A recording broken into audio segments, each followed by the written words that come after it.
Hello guys, good morning. হারার মহাদেব। তোমরা সবাই কেমন আছো? আশা করি সব ভালো আছো। আমি অনেক ভালো আছি। তো আমি আজকে দিদির বাড়ি যাবো, তো উঠতে আমার অনেক দেরি হয়ে গেছিলো। মারা এসে আমাকে এদিকে তুলে নিয়েছিল। তো তারপরে গাইজ আমি বিরাজ নেওয়ার জন্য বাইরে চলে গেলাম। তো পাশে থাকা ভিডিওটা দেখো শেষ অবধি। তো বাইরে এসে আমি দাঁতে বিরাজ ঘষে নিলাম, মানে দান মাছ দিলাম। তো গাইজ বিরাজ টিরাজ করা কমপ্লিট। তো মায়ের দিকে কী করছিল সেটা দেখছিলাম। দেখছি আজকে খাবার কী আছে। তো দেখছি মায়ের দিকে ঘুগনি করেছিল। তারপরে আমি আর আমার ভাই তারপরে মুড়িটা খেয়ে নিলাম। তো প্রথমে বলে দিচ্ছে সরি, আমি একটু বাজারের দিকে গেছিলাম। তো বাজার যাওয়ার সময় তোমাদেরকে দেখাতে পারিনি, আমার মনে ছিল না ভিডিওটা করতে, আর অনেক ভিড় ছিল।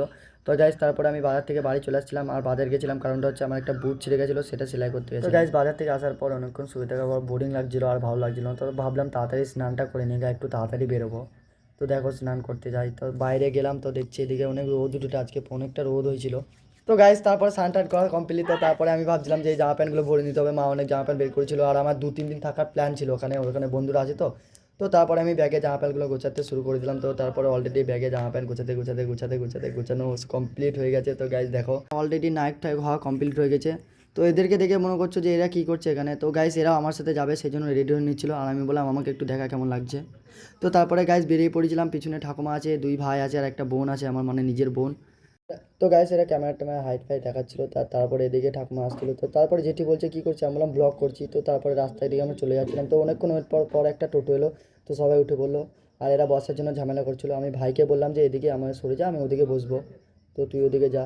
তো তারপরে ওদিকে বসে পড়লো। তো গাড়ি ছেড়ে দিয়েছে, মানে আমাদের একটা কাওয়াসাকিতে যাচ্ছি, তো কাওয়াসাকি ছেড়ে দিয়েছে। তো দেখো পরে দেখা হচ্ছে আবার।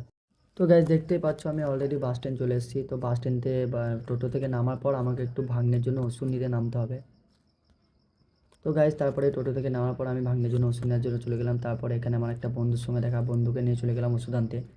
তো তারপরে দাদা বলছে যে একটা ওষুধটা একটাই হলো, দুটো হলো না। তারপরে বললাম বেশ ঠিক আছে, একটাই দিয়ে দাও। তো দাদাকে বললাম পরে নিয়ে যাবো।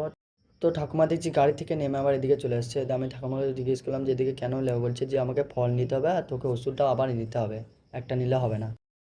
তো গাইস আমি পেলাম না শেষ পর্যন্ত ওষুধটা। তারপরে আমি টোটোর দিকে চলে গেলাম। তো তারপর অনেকটা যাওয়ার পর দেখছি এখানে একটা ঠাকুর হয়েছিল, জায়গাটা অনেক লাইট টাইট দিয়ে সাজিয়েছিল, আর দেখতে অনেকটা সুন্দর লাগছিল, আর এরা সবাই দেখছিল, আমিও দেখছিলাম।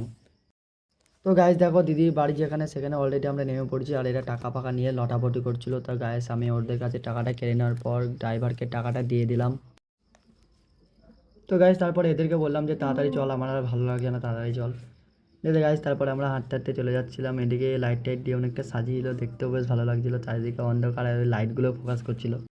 তো গাইস তারপরে অনেক অন্ধকার বলে আমার বোন আমাকে ফ্ল্যাশ দেখাচ্ছিল, বলছিল ফ্ল্যাশ না দেখালে তোর ব্লগ ভালো আসবে না, মানে ক্যামেরা ভালো আসবে না। তো তারপরে এরা ঠাকুমাকে একা ফেলে চলে আসছিলো, ঝোলাটা নিতে বলছিলাম, কেউ নিচ্ছিল না।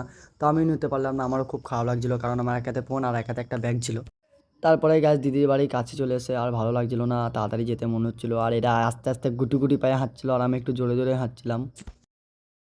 তো গাইজ তারপরে একটা সামনে বন্ধু দাঁড়াচ্ছে, ওর সঙ্গে দেখা গেলো। বন্ধু জিজ্ঞেস করলো যে কেমন আছিস, আমি বললাম ভালো আছি। তারপরে আমরা চলে এলাম।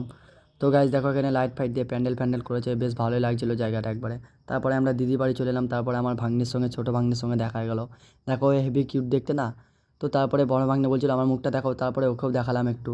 ছোটোটা একটু দৌড়ে দৌড়ে বেড়াচ্ছিল, আর দিদি বলছিল কেমন আছিস, আমি বললাম ভালোই আছি, তুই কেমন আছিস। তো এটা দিদির শাশুড়ি, এটা জামাইবাবু বাইরে চলে গেলো আমরা এসেছি বলে। তো গাইজ আমাদের অনেক খিদে পেয়ে গেছিলো, অনেক আসার পর সেই দুপুরে খাইছি আর খাইনি, আর এগুলো সব গিলতেই তো এসেছিলো, ওরা সব গিলছে। দেখো তো ভাগ্নেও এখানে বসে আছে, ও তো খাই কম সেটাই বেশি। তো গাইজ আমাদের খাওয়া দাওয়া কমপ্লিট, আর আজকের এই ব্লগটা এতটা অবধি ছিল। তো গাইজ নেক্সট দেখা হচ্ছে নেক্সট ভিডিওতে। তার আগে টাটা বাই বাই সবাইকে, লাভ ইউ অল ফ্রেন্ড।